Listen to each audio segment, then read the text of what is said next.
প্রিয় দর্শক, আজকের এই ভিডিওতে আমরা জানব আমাদের প্রিয় নবী হযরত মুহাম্মদ সাল্লাল্লাহু আলাইহি ওয়াসাল্লামের মৃত্যুর সময় শয়তান কেন অজোরে কাঁদছিলেন। চলুন তাহলে আমরা সম্পূর্ণ ভিডিওটি মনোযোগ সহকারে দেখতে থাকি। মদিনার আকাশে সেই দিন এক অজানা নীরবতা নেমে এসেছিল, যেন পরিবেশও শোকে স্তব্ধ হয়ে আছে। শহর জুড়ে ছড়িয়ে পড়েছে প্রিয় নবীজির অসুস্থতার খবর। এই সংবাদ শুনে হযরত ফাতেমা রাদিয়াল্লাহু তাআলা ছুটে চলেছেন তার পিতার ঘরের দিকে। দিনটা যেন চাঁদের আলো থেকেও নিঃশেষিত হয়ে পড়েছে। সাহাবায়ে কেরাম বসে আছেন নীরবতায়, কারো চোখ অশ্রুসিক্ত, কেউ আবার ভারাক্রান্ত হৃদয় পাথরের মতো হস্তবীর হয়ে বসে আছেন। কারো মুখে কোনো কথা নেই, শুধু চাপা কান্নার ধ্বনি শোনা যাচ্ছে। এই সময় নবীজি সাল্লাল্লাহু আলাইহি ওয়াসাল্লাম অসুস্থ অবস্থায় ঘরে শুয়ে আছেন। তার পাশে উপস্থিত হযরত ফাতেমা রাদিয়াল্লাহু তাআলা ও আম্মাজান রাদিয়াল্লাহু তাআলা। হঠাৎ নবীজি সাল্লাল্লাহু আলাইহি ওয়াসাল্লাম বললেন, হে আয়েশা, আবু বক্করকে খবর দাও। কিন্তু তার আগেই হযরত আবু বক্কর রাদিয়াল্লাহু তাআলা ঘরে প্রবেশ করলেন। তখন রাসূলুল্লাহ সাল্লাল্লাহু আলাইহি ওয়াসাল্লাম তাকে উদ্দেশ্য করে বললেন, হে আবু বক্কর, আমি তোমার হাতে একটি আমানত রেখে যাচ্ছি। তুমি আমার সাহাবীদের দায়িত্বের কথা মনে রাখবে। এই কথাগুলো চলছিল এমন সময় ঘরে পরিবেশ হঠাৎ করে পরিবর্তন হয়ে যায়। এক অনন্য নূরের ঝলকানি ঘরের চারপাশে ছড়িয়ে পড়ে। হযরত আয়েশা রাদিয়াল্লাহু তাআলা বিস্ময়ে তাকিয়ে দেখলেন, গৃহের বাইরের দিকে দাঁড়িয়ে আছে এক সুদর্শন পুরুষ, যার চেহারায় অজানা এক জ্যোতি ঝলমল করছে।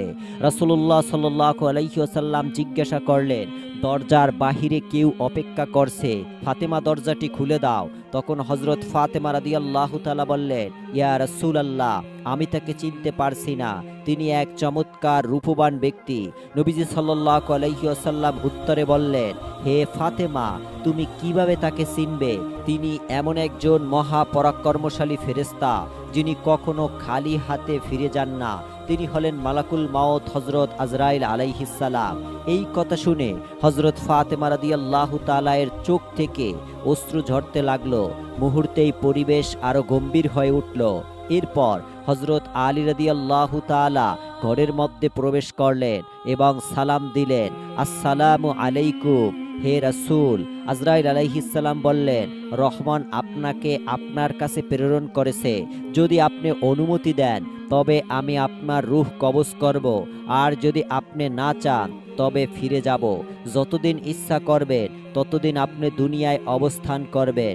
তখন রাসূলুল্লাহ সাল্লাল্লাহু আলাইহি ওয়াসাল্লাম বললেন, হে আজরাইল, আমার এখনো আল্লাহর সঙ্গে একটি কথা বাকি আছে।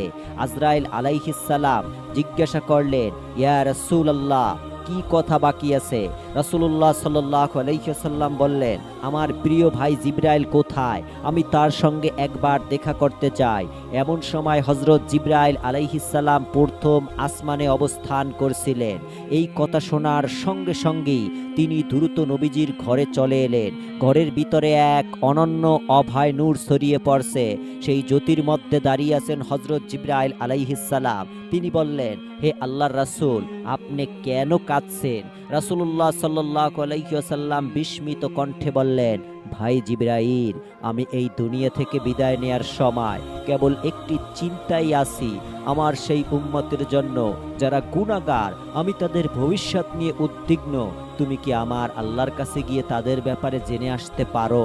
হযরত জিবরাইল আলাইহিস সালাম সঙ্গে সঙ্গেই আল্লাহর আরশের দরবারে পৌঁছে গেলেন। যদিও আল্লাহ সুবহানাহু ওয়া তাআলা সব কিছুই জানতেন, তবুও তিনি সেনহোবারে জিজ্ঞাসা করলেন, হে জিবরাইল, তুমি কাঁদছো কেন? জিবরাইল আলাইহিস সালাম বললেন, ইয়া রব, আপনি জানেন আপনার প্রিয় হাবিব মুহাম্মদ সাল্লাল্লাহু আলাইহি ওয়াসাল্লাম তার উম্মতের গুনাহগারদের ভবিষ্যৎ নিয়ে কাঁদছেন, আর আমি তার জন্যই কাঁদছি। তখন করুণাময় আল্লাহ তাআলা বলেন, হে জিবরাইল, তুমি আমার হাবিবকে এই সুসংবাদ দিয়ে দাও, তার দুশ্চিন্তার কোনো প্রয়োজন নেই।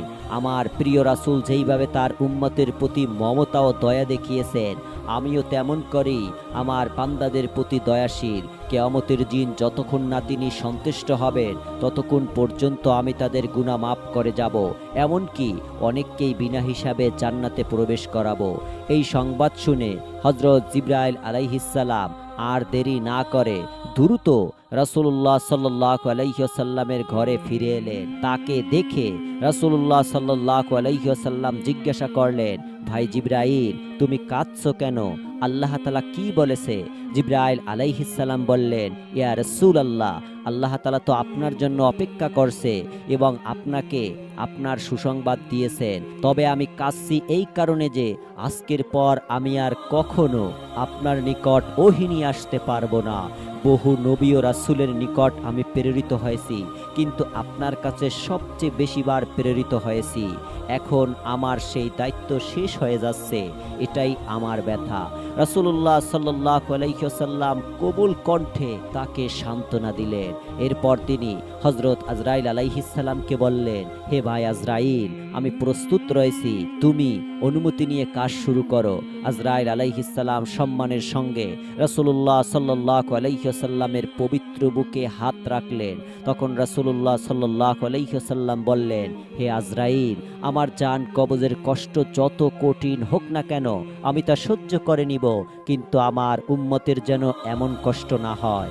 আজরাইল আলাইহিস সালাম বললেন, ইয়া রাসূলুল্লাহ, আপনি নিশ্চিত থাকুন, আপনার উম্মতের সেই মুমিনরা যারা সত্যিকার ঈমানদার, তাদের রূহ নেওয়া হবে এমন মমতায় যেমন এক শিশু মায়ের কোলে দুধ পান করতে করতে ঘুমিয়ে পড়ে। এই আশ্বাসে প্রিয় নবী সাল্লাল্লাহু আলাইহি ওয়াসাল্লাম কিছুটা শান্ত হলেন। এরপর অত্যন্ত সম্মান ও মর্যাদার সঙ্গে হযরত আলী রাদিয়াল্লাহু তাআলা ঘরের মধ্যে প্রবেশ করলেন এবং সালাম দিলেন। আল্লাহ রাব্বুল আলামিনের আদেশে রাসূলুল্লাহ সাল্লাল্লাহু আলাইহি ওয়াসাল্লামের পবিত্র মোবারক রূহ কবজ করে আল্লাহর পবিত্র আকাশের দিকে নিয়ে চলে গেলেন। ইন্না লিল্লাহি ওয়া ইন্না ইলাইহি রাজিউন। তখন সমস্ত ঘর জুড়ে এক গভীর নিস্তব্ধতা। হযরত ফাতেমা রাদিয়াল্লাহু তাআলা ও মা আয়েশা রাদিয়াল্লাহু তাআলা বাকরুদ্ধ হয়ে গেছে, কেউই কিছু বলতে পারছে না। হঠাৎ করেই পরিবেশটা থমকে গেল। মদিনার আকাশ বাতাস স্তব্ধ হয়ে দাঁড়ালো। মনে হচ্ছিল পুরো দুনিয়া যেন কয়েক মুহূর্তের জন্য থেমে গেছে। এমন ছিল সেই দিন যখন সৃষ্টি জগতের জন্য রহমত স্বরূপ প্রেরিত নবী মুহাম্মদ সাল্লাল্লাহু আলাইহি ওয়াসাল্লাম এই দুনিয়া থেকে বিদায় গ্রহণ করলেন। খবরটা খুব দ্রুত পুরো মদিনায় ছড়িয়ে পড়ল। প্রতিটি মুমিনের হৃদয় ভেঙে পড়ল। মনে হচ্ছিল যেন কলিজা ভেঙে চুরমার হয়ে গেছে। সকলেরই হৃদয় ছিন্ন বিচ্ছিন্ন হয়ে গেছে। যারা রাসূলুল্লাহ সাল্লাল্লাহু আলাইহি ওয়াসাল্লামকে জানের চেয়েও বেশি ভালোবাসতেন, সেই সহচরগণ সাহাবায়ে কেরাম, নারী পুরুষ সবাই যেন স্তব্ধ হয়ে গেছেন। কেউ আহাজারি করছেন, কেউ ফুপিয়ে ফুপিয়ে কাঁদছেন, কেউ কাঁদতে কাঁদতে একেবারে বাকরুদ্ধ হয়ে পড়েছেন। এই শোকার্ত মুহূর্তে হযরত আব্দুল্লাহ ইবনে আব্বাস রাদিয়াল্লাহু তাআলা নবীজি সাল্লাল্লাহু আলাইহি ওয়াসাল্লামের ইন্তেকালের সংবাদ শুনে দুঃখ শোকে সহ্য করতে না পেরে প্রাণ ত্যাগ করলেন। অন্যদিকে হযরত বিলাল রাদিয়াল্লাহু তাআলা মসজিদের এক কোণে বসে অজরে কাঁদতে লাগলেন। বারবার বলতে লাগলেন, আমি কিভাবে আজান দিব, কিভাবে আমি উচ্চারণ করব সেই নাম যিনি আজ আমাদের মাঝে নেই। তার কণ্ঠ যেন জমে গেল। কেউ তার কান্না থামাতে পারল না। তিনি কেবল অসহায়ভাবে এই দিক ওই দিক ছুটে বেড়াচ্ছিলেন আর জিজ্ঞাসা করেছিলেন, তোমরা কেউ কি আমার দয়ার নবীকে দেখছো? কিন্তু কেউ কিছুই বলছিল না, কারণ সকলের অবস্থাই একই, ভাঙা হৃদয় আর ব্যথায় কাতর অন্তর। এইদিকে খবর পৌঁছালো হযরত উমর ইবনুল খাত্তাব রাদিয়াল্লাহু তাআলা এর কাছে। তিনি এই সংবাদ শুনে তলোয়ার উস্কিয়ে বললেন, না, আমার রাসূল ইন্তেকাল করেনি। কেউ যদি বলে তিনি দুনিয়া ছেড়ে চলে গেছেন, তাহলে আমি তাকেই তলোয়ার দিয়ে দ্বিখণ্ডিত করে ফেলব। তিনি আমাদের মাঝে আছেন, তিনি আমাদের ছেড়ে যাননি। তখন হযরত আবু বকর সিদ্দিক রাদিয়াল্লাহু তাআলা বললেন, হে মানুষ, জেনে রাখো, একমাত্র আল্লাহ তাআলাই চিরঞ্জীব। সমস্ত নবী রাসূলকে একদিন মৃত্যুর স্বাদ গ্রহণ করতে হবে, হয়েছে। আজ আমাদের প্রিয় রাসূল সেই স্বাদ গ্রহণ করেছেন, কিন্তু তিনি মারা যাননি। তিনি বেঁচে আছেন তার দাওয়াতে, তার চরিত্রে এবং আমাদের অন্তরের গভীরে। এরপর সবাই গলায় কান্না চেপে আবার ফুপিয়ে ফুপিয়ে কাঁদতে লাগলেন। মদিনার বাতাস কান্নার সুরে ভারী হয়ে উঠল। শহরের অলিতে গলিতে প্রতিধ্বনিত হচ্ছিল মানুষের হাহাকার হাহাকার। নারীরা ঘরের পর্দা ভেদ করে বেরিয়ে এলেন, চোখে অশ্রু আর অন্তরের শূন্যতা। শিশুরা ভয়ে মায়ের আঁচল আঁকড়ে ধরেছিল। পুরুষেরা একে অপরের দিকে তাকিয়েছিল স্তব্ধ চোখে। কারো মুখে কোনো শব্দ নেই, যেন পুরো শহর নির্বাক হয়ে পড়েছে। এমন শোক, এমন শূন্যতা যা কোনো শব্দে বোঝানো যায় না। সেই দিন কেবল মানুষই কাঁদেনি, কেঁদেছিল আসমান, কেঁদেছিল জমিন এবং কেঁদেছিল প্রতিটি প্রাণ। এই পরিবেশে ধীরে ধীরে এগিয়ে গেলেন হযরত আবু বকর সিদ্দিক রাদিয়াল্লাহু তাআলা। তিনি নবীজির ঘরে প্রবেশ করলেন, যেখানে বাতাসে ছিল এক অপার্থিব প্রশান্তি। জান্নাতের সুবাস যেন ছড়িয়ে পড়ছিল চারদিকে। ঘরের কোণে দাঁড়ানো প্রিয়জনদের চোখে অশ্রু, হৃদয়ে ব্যথা। তখন হযরত আবু বকর রাদিয়াল্লাহু তাআলা গভীর বেদনা ভরা কণ্ঠে বললেন, আজ আমরা পৃথিবীর সবচেয়ে প্রিয় মানুষটিকে হারালাম। আমরা কিভাবে তার স্মৃতি ছাড়া বেঁচে থাকব? তিনি কাছে গিয়ে রাসূলুল্লাহ সাল্লাল্লাহু আলাইহি সাল্লামের মোবারক মুখ উন্মুক্ত করলেন। সেই মুখে ছিল প্রশান্তি, ছিল নূর। আবেগে বিগলিত হয়ে তিনি সেই পবিত্র মুখে চুম্বন করলেন। তারপর কাঁপা কণ্ঠে বললেন, আমার জান মাল, মা বাবা আপনার জন্য কোরবানি হোক। আপনার জীবন যেমন পবিত্র, মৃত্যুও তেমন মর্যাদাপূর্ণ। আল্লাহর কসম, আপনাকে আর কোনো মৃত্যুই ছুঁতে পারবে না। আপনি ছিলেন, আছেন এবং থাকবেন আমাদের অন্তরে চিরদিন। ঘর থেকে বেরিয়ে এসে তিনি দেখলেন হযরত ওমর রাদিয়াল্লাহু তাআলা তখন হতবিহ্বল, যেন বিশ্বাসই করতে পারছিলেন না। উত্তেজনায় তলোয়ার উস্কিয়ে বলছেন, রাসূলুল্লাহ সাল্লাল্লাহু আলাইহি সাল্লাম মারা যায়নি। তখন হযরত আবু বকর রাদিয়াল্লাহু তাআলা তাকে শান্তভাবে থামালেন। কোমল অথচ দৃঢ় কণ্ঠে বললেন, হে উমর, তুমি ধৈর্য ধরো, নিজেকে সংযত করো। স্মরণ রেখো, প্রত্যেক প্রাণীকেই মৃত্যুর স্বাদ গ্রহণ করতে হবে। এইদিকে হযরত ফাতেমা রাদিয়াল্লাহু তাআলা ক্রন্দনরত কণ্ঠে বলেছিলেন, আমার প্রিয় আব্বাজান আল্লাহর ডাকে সাড়া দিয়ে জান্নাতুল ফিরদাউসে চলে গেছেন, কিন্তু আমার এই অন্তরে জ্বালা, এই শূন্যতার খবর কে রাখবে? হযরত আলী রাদিয়াল্লাহু তাআলা শোকে ভারাক্রান্ত হয়ে পাথরের মতো নিস্তব্ধ হয়ে গেলেন।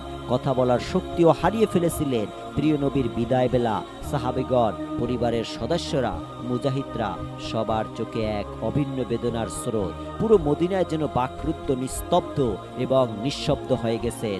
এমন শোকাকুল অবস্থায় হযরত আবু বকর সিদ্দিক রাদিয়াল্লাহু তাআলা নিজেকে সংযত রাখলেন। তিনি ধৈর্যের সঙ্গে সবাইকে সান্ত্বনা দিতে লাগলেন এবং মুসলিম উম্মাহকে এই কঠিন মুহূর্তে বিভক্ত না হওয়ার উপদেশ দিতে লাগলেন। প্রিয় নবীর পবিত্র দেহ মোবারক তখনও ঘরের ভিতরে শুয়েছিলেন। এমন সময় একটি জরুরি প্রশ্ন সামনে এলো, কে হবেন মুসলিম জাতির পরবর্তী খলিফা? রাসূলুল্লাহ সাল্লাল্লাহু আলাইহি ওয়াসাল্লাম এই বিষয়ে কোনো নির্দেশনা দিয়ে যাননি, যাতে পরবর্তীতে কোনো মতভেদ দেখা দেয়। এই অবস্থায় অভিজ্ঞ প্রজ্ঞাবন সাহাবীগণ একত্রিত হয়ে খেলাফতের বিষয়ে আলোচনা শুরু করলেন। কিন্তু আলোচনার শুরুতেই ভিন্ন ভিন্ন মত দেখা দিল। আনসার ও মুজাহির সাহাবীগণ নিজ নিজ দৃষ্টিকোণ থেকে খেলাফতের দাবিতে যুক্তি তুলে ধরছিলেন। বিতর্ক যেন উত্তপ্ত হতে চাচ্ছিল। ঠিক তখনই হযরত উমর ফারুক রাদিয়াল্লাহু তাআলা সামনে এসে দৃঢ়কণ্ঠে ঘোষণা করলেন, মুসলিম উম্মার নেতৃত্বের যোগ্য হলেন হযরত আবু বকর সিদ্দিক রাদিয়াল্লাহু তাআলা। আল্লাহর কসম, তিনি আমাদের প্রকৃত নেতা। রাসূলুল্লাহ সাল্লাল্লাহু আলাইহি ওয়াসাল্লামের পর আজ আমি তার হাতে বায়াত গ্রহণ করছি। এই ঘোষণা দিয়ে তিনি আবু বকর রাদিয়াল্লাহু তাআলার হাতে নিজের হাত রাখলেন এবং বায়াত গ্রহণ করলেন। এরপর থেকে একে অন্য সাহাবীরাও তার পদাঙ্ক অনুসরণ করে আবু বকর রাদিয়াল্লাহু তাআলার হাতে হাত রেখে বায়াত গ্রহণ করলেন। অবশেষে মুসলিম উম্মাহ এই ঐক্যমতে পৌঁছালো, প্রিয় নবীর পরে আবু বকর রাদিয়াল্লাহু তাআলা হবেন প্রথম খলিফা। এরপর শুরু হলো প্রিয় নবীর দাফন ও কাফনের প্রস্তুতি। রাসূলুল্লাহ সাল্লাল্লাহু আলাইহি ওয়াসাল্লামের ঘরেই তার গোসলের ব্যবস্থা করা হলো।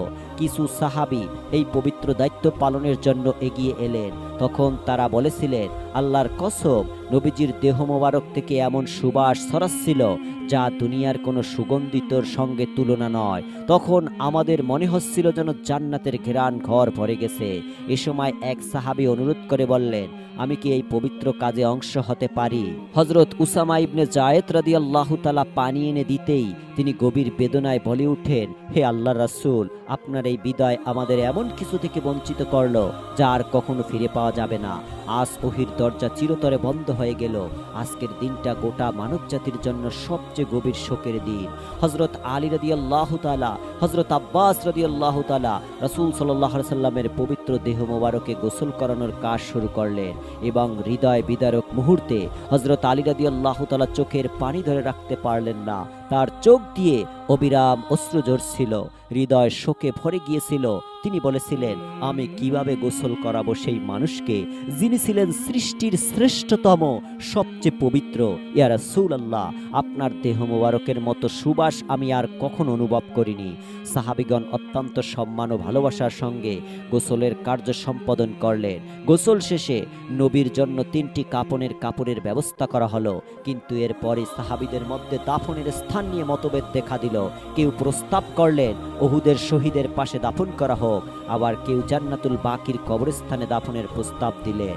এমন বিভ্রান্তির মধ্যে হযরত আবু বকর সিদ্দিক রাদিয়াল্লাহু তাআলা একটি গুরুত্বপূর্ণ হাদিস স্মরণ করিয়ে দিলেন।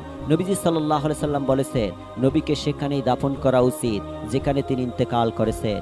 আর তিনি আরো বলেছেন যেন তাকে এমন স্থানে দাফন করা হয় যেখানে মসজিদ বানানো না হয়। এই নিদর্শনার ভিত্তিতে নবীজির দাফনের স্থান নির্ধারিত করা হলো হযরত আয়েশা রাদিয়াল্লাহু তাআলার ঘরেই, যেখানে তিনি ইন্তেকাল করেছিলেন। এরপর সামনে আসে আরো একটি প্রশ্ন, নবীজির জানাজায় যার পেছনে সাহাবারা সব সময় নামাজ পড়ছেন তার জানাজায় কে ইমামতি করবেন? পরামর্শক্রমে ঠিক হলো কেউ নির্দিষ্টভাবে ইমাম হবে না, বরং সাহাবারা পর্যায়ক্রমে দলে দলে জানাজা পড়বেন। প্রথম নবীজির পরিবার জানাজা অংশ নিলেন, এরপর মুজাহিদগণ, তারপর আনসারগণ এবং মদিনার সাধারণ মানুষজন। এভাবেই সবাই ভালোবাসা ও শ্রদ্ধার সঙ্গে জানাজা সম্পন্ন করলেন। জানাজা নামাজ শেষ হবার অনেকক্ষণ পর রহমাতুল লিল আলামিন মুহাম্মদুর রাসূলুল্লাহ সাল্লাল্লাহু আলাইহি সাল্লামের পবিত্র দেহ মোবারক দাফন করা হয় এবং তিনি চিরদিনের জন্য মানুষের দৃষ্টির আড়ালে চলে যান। এরপর হযরত ফাতেমা রাদিয়াল্লাহু তাআলা এসে রাসূলুল্লাহ সাল্লাল্লাহু আলাইহি সাল্লামের কবর মোবারকের স্থানে উপস্থিত হলেন। তিনি মাটি ছুঁয়ে কান্নায় ভেঙে পড়লেন, বললেন, আব্বাজান, আপনি তো চলে গেলেন আমাদের এতিম করে। আজ মদিনা এত নিঃশব্দ কেন? কেন বাতাসে আর আপনার কোমল কণ্ঠস্বর শোনা যায় না? বুক ভরা কষ্ট নিয়ে তিনি আর্তনাদ করে বললেন, ইয়া রাসূলুল্লাহ, আপনি তো বলেছিলেন আমরা জান্নাতে একত্রিত হব, কিন্তু আমি কিভাবে সেই সময় পর্যন্ত অপেক্ষা করব? এই পৃথিবী এখন আমার কাছে শুধুই শূন্যতা। এইদিকে হযরত বিলাল রাদিয়াল্লাহু তাআলা ছিলেন নিঃশব্দ বাকরুদ্ধ। তিনি মসজিদে নববীর এক কোণে স্থির হয়ে বসেছিলেন, যেন সময় থমকে গেছে। তখন কিছু সাহাবী তার কাছে এগিয়ে এসে বিনীতভাবে অনুরোধ করলেন, হে বেলাল, আপনি দয়া করে একবার আমাদের জন্য আজান দিন, যাতে আমাদের হৃদয় নবীজির স্মৃতি আবারও জাগ্রত হয়। হযরত বিলাল রাদিয়াল্লাহু তাআলা আজান দেওয়ার জন্য দাঁড়ালেন। তার কণ্ঠ থেকে ভেসে এলো আল্লাহু আকবার, আল্লাহু আকবার, সেই সুমধুর ধ্বনি যা এক সময় মদিনাকে জাগিয়ে তুলতো, কিন্তু আজ সেই ধ্বনি কান্নায় রূপ নিল। যখন তিনি বললেন, আশহাদু আল্লা ইলাহা ইল্লাল্লাহ, তখন তার চোখ থেকে অশ্রু গড়িয়ে পড়তে লাগলো। আর যখন উচ্চারণ করলেন, আশহাদু আন্না মুহাম্মাদুর রাসূলুল্লাহ, তখন তার গলা আটকে গেল। তিনি আর উচ্চারণ করতে পারলেন না, কান্নায় ভেঙে পড়লেন। মিনারের উপরে বসে তিনি হাউমাউ করে কাঁদতে লাগলেন। পুরো মদিনা যেন মুহূর্তে বিষণ্ণতায় ডুবে গেল। অবশেষে তিনি বললেন, যেই শহরে রাসূলুল্লাহ সাল্লাল্লাহু আলাইহি ওয়াসাল্লাম নেই, সেই শহরে আমি কিভাবে থাকব? এই মদিনা এখন আমার জন্য নয়। এবং সেই দিনই তিনি প্রিয় শহর মদিনা ছেড়ে চলে গেলেন। এরপর আর কখনো তিনি আজান দেননি, শুধু একবার ছাড়া। হযরত উমর রাদিয়াল্লাহু তাআলা, যাকে মানুষ বলতো কঠোর হৃদয়ের অধিকারী ও শক্তিমান নেতা, তিনি রাসূলুল্লাহ সাল্লাল্লাহু আলাইহি সাল্লামের ইন্তেকালের পর যেন ভেঙে পড়লেন। একদিন তিনি রাস্তার পাশে নিঃসঙ্গভাবে বসেছিলেন, চুপি চুপি বলছিলেন, আমি যখন নবীর কবরের দিকে তাকাই তখন মনে হয় তিনি যেন উঠে এসে বললেন, ও হে উমর, কেঁদো না, আমি তো আছি তোমাদের মাঝে। কিন্তু তিনি তো আর ফিরবেন না। সেই অমর উমর রাদিয়াল্লাহু তাআলা, যিনি কখনো কারো সামনে কাঁদতেন না, আজ রাস্তার ধারে বসে বসে একা একা কাঁদছেন। হযরত উমর রাদিয়াল্লাহু তাআলা একদিন দেখলেন যে শয়তান রাস্তার পাশে বসে অজরে কাঁদছিল।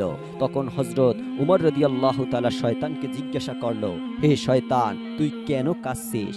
তখন শয়তান বলল, আজ থেকে আর কখনো পৃথিবীতে এমন একজন মানব আসবে না যিনি মানুষের অন্ধকার হৃদয়কে ঈমানের আলোয় আলোকিত করবেন, যিনি আল্লাহর রাসূল হয়ে সৃষ্টির মুক্তির বার্তা এনেছিলেন। শয়তান জানতো এই মুহূর্তের পর মানুষ বিভ্রান্তিতে পড়বে, কিন্তু তার জন্য অপেক্ষা করছে কঠিন শাস্তি। তাই সে চিৎকার করে বলছিল, হায় আফসোস, যদি এই আখিরি জমানার নবী বেঁচে থাকতো আমি তাকে দ্বারা আমার সুপারিশ করাতাম। এভাবেই হযরত আবু বকর সিদ্দিক রাদিয়াল্লাহু তাআলার হৃদয় যেন চূর্ণ বিচূর্ণ হয়ে গেল।